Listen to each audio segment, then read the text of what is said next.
सभी बच्चों को हेलो हाय। और थोड़ा लेट हो गया हूँ, पर आपका एग्ज़ाम आ गया है मुझे पता है। और मैंने आपके लिए मेहनत की है, लिसनिंग स्किल्स आपके लिए टॉपिक तैयार किया है। और ये टॉपिक आपका रिवीजन सीरीज 2025 का।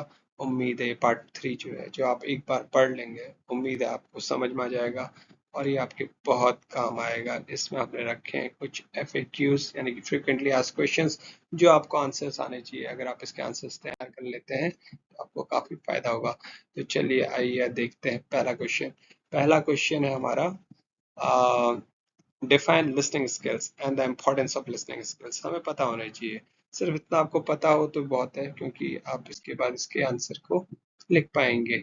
तो इसका आंसर हम कैसे लिख सकते हैं? लिसनिंग स्किल्स को क्या कहते हैं? हम इस प्रकार से डिफाइन कर सकते हैं, listening skills are the fundamental communication skills. सबसे पहला बेसिक फंडामेंटल कम्युनिकेशन स्किल्स हैं। It refers to the ability to be attentive. It refers to the ability to be attentive to the speaker and to the message and to respond appropriately.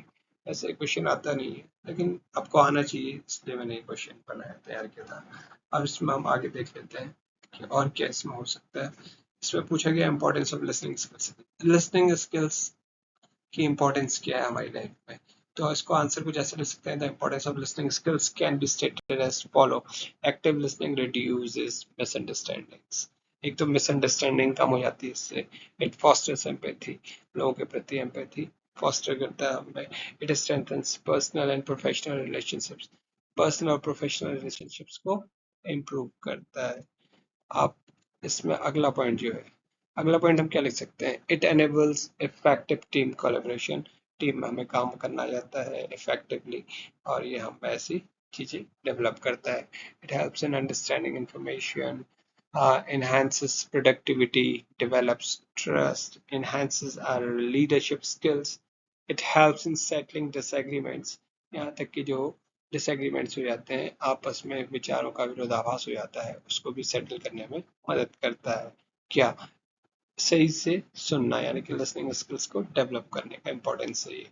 और it saves a time, और ये हमारा समय बचाता है। Helps you do the work faster, it resolves conflicts, it helps you gain knowledge. तो ये सब जो है इसमें लिखे जा सकते हैं इसके इम्पोर्टेंस ग्रुप में। आइए देखते हैं सेकंड क्वेश्चन क्या होता है। What are the different ways of improving listening skills? आखिर वो कौन से तरीके हैं जिससे हम अपने लिसनिंग स्किल्स को सुधार सकते हैं? तो इसका आंसर हम कैसे लिख सकते हैं, आइए देखते हैं। तो इसको different ways of improving listening skills are, कौन कौन से हो सकते हैं देखिए। पहला है maintain eye contact with the speaker and stay attentive. ठीक है। सेकंड लिख सकते हैं आप pay attention to the non verbal cues such as body language and tone. Third आप लिख सकते हैं प्रोवाइड फीडबैक। फोर्थ आप कर सकते हैं अवॉइड डिस्ट्रैक्शंस। फिफ्थ आप करते हैं रेस्पॉन्ड अप्रोप्रिएटली। सिक्स्थ आप लिख सकते हैं keep an open mind. Seventh आप लिख सकते हैं don't interrupt the speaker and don't impose your solutions. Eighth आप लिख सकते हैं बी पेशेंट। और नाइन्थ आप लिख सकते हैं आस्क ओपन एंडेड क्वेश्चंस। तो ये जो तरीके हैं, इनमें से आप कोई भी 5 याद कर लीजिए। अगर इस पर कोई क्वेश्चन आता है कि आप अपनी इम्प्रूव लिसनिंग स्किल्स को आप कैसे इम्प्रूव कर सकते हैं, कौन कौन से अलग अलग तरीके हैं, तो आप ये आंसर दे सकते हैं। नेक्स्ट क्वेश्चन को देख लेते हैं अब हम ना। Right 5 differences between hearing and listening. ये तो आपको थोड़ा, जिसको लंबे आंसर याद करना है, ये उनके लिए। Hearing is passive. देखिए इतना भी याद करके हो जाएगा कि पैसिव होती है और लिसनिंग एक्टिव होती है। बाकी आप इसके अंदर ये लिख सकते हैं इट हैपेंस ऑटोमेटिकली। देखिए हियरिंग ऑटोमेटिकली हैपन होती है when sound waves reaches your ears, और लिसनिंग में क्या होता है, it requires effort to understand the message. इसके बाद हम जो सेकंड पॉइंट है इसका, hearing is a physiological process where your ears detect sound। ठीक है, physiological process है। listening is a cognitive process where your brain interprets and makes sense of the sound। देखिए cognitive process है तो brain इस्तेमाल होता है, physiological process है तो body का part आपका जो इस्तेमाल होता है। ये इसका नेक्स्ट जो है इसमें थर्ड है, hearing does not necessarily mean you understand what is being said. जो कहा गया है आपके कान में पड़ा है और आपके कान में ये आवाज जो है, ये इसका ये मतलब है नहीं कि कहते हैं आप उसको समझ ही गए। लेकिन लिसनिंग के केस में ऐसा नहीं होता है। लिसनिंग के केस में आपको अपने दिमाग का इस्तेमाल करना पड़ता है, आपको अंडरस्टैंड करना पड़ता है, उसका अर्थ निकालना पड़ता है मैसेज को। इसमें डिफरेंस दिया गया है। इसके बाद है fourth, hearing can occur even when you are distracted और नॉट पेइंग अटेंशन। हियरिंग तब भी होगी जब आप उस पर ध्यान नहीं दे रहे। लिसनिंग क्या होता है? Listening demands focus and concentration to grasp the meaning. भाई लिसनिंग के लिए आपको फोकस करना पड़ेगा, कंसंट्रेशन देना पड़ेगा ताकि आप उसका मीनिंग समझ पाए। नेक्स्ट पॉइंट जो है इसमें, hearing does not require a response. Hearing के केस में ऐसा नहीं है कि आपको उत्तर देना है, लेकिन लिसनिंग के केस में often it involves feedback, engagement such as asking question or providing feedback। तो ये आप जो है इस प्रकार से लिख सकते हैं। इसके सिवा किसी को अगर ये आंसर याद नहीं हो रहा है तो हमने इसके लिए आपको दोबारा एक क्वेश्चन बनाया आपके लिए, right 5 differences between listening and hearing in few words. कम शब्दों में भी आपको आंसर देके मैक्सिमम मार्क्स पा सकते हैं। तो आंसर आप कैसे लिखेंगे आप ये देख लीजिए। हियरिंग पैसिव लिखेंगे, लिसनिंग में एक्टिव लिखेंगे। ऐसे सेकंड जो हियरिंग लिखेंगे आप फिजियोलॉजिकल प्रोसेस लिखेंगे, इसमें कॉग्निटिव प्रोसेस लिखेंगे, इसमें लिखेंगे नो अंडरस्टैंडिंग रिक्वायर्ड हियरिंग में, लेकिन यहाँ पे आप comprehension and interpretation required. Fourth आप लिखते हैं नो फोकस रिक्वायर्ड, लेकिन लिसनिंग में लिखते हैं अटेंशन इज रिक्वायर्ड।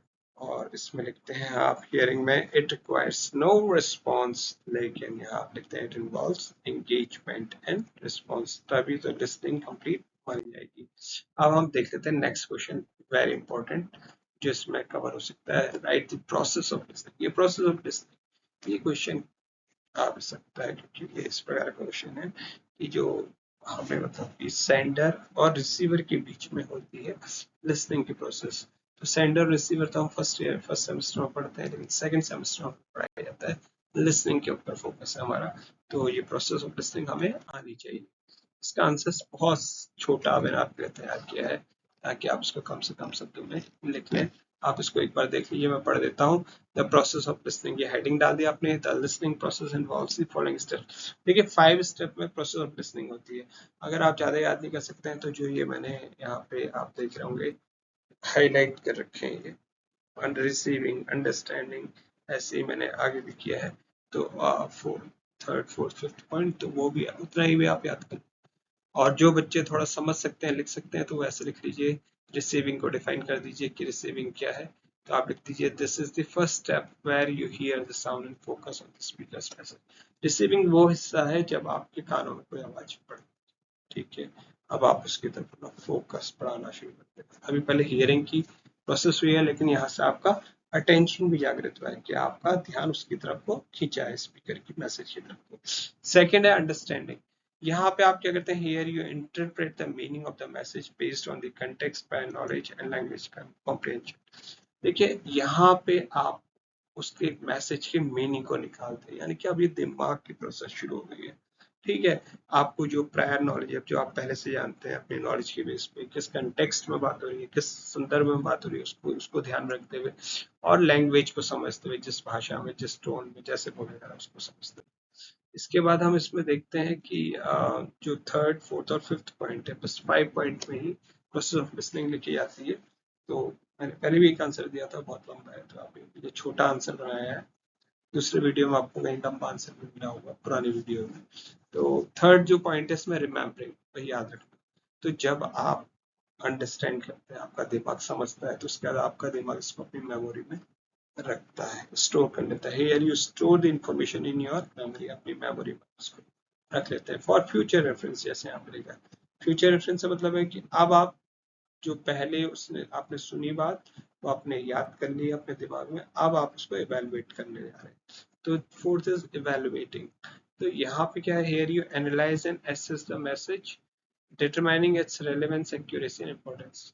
तो आप यहाँ पे अपने दिमाग में उसको एनालाइज कर रहे हैं, तो उसके आधार पे ही तो आप उत्तर बनाएंगे। आप ये समझना चाह रहे हैं कि वो जो बात कही है सही है गलत है, इसमें क्या उत्तर देना चाहिए मुझे, मुझसे क्या पूछा गया है, इस प्रकार का आप वो इसमें विचार करते हैं, इवेल्युएट करते हैं, मूल्यांकन करते हैं बातों का। उसके बाद फिफ्थ है रिस्पॉन्डिंग। अब आप देंगे आंसर। रिस्पॉन्डिंग मतलब to give your feedback, you provide feedback either verbally or non-verbally to show engagement and understanding। वे आपने जो भी इसमें समझा आप उसके आधार पर इसका आंसर देते हैं। तो ये इसमें हो गया रिस्पॉन्ड।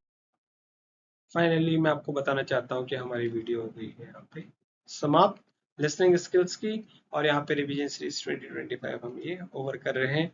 और आपसे कहना चाहेंगे हम best wishes for your exams and thank you so much.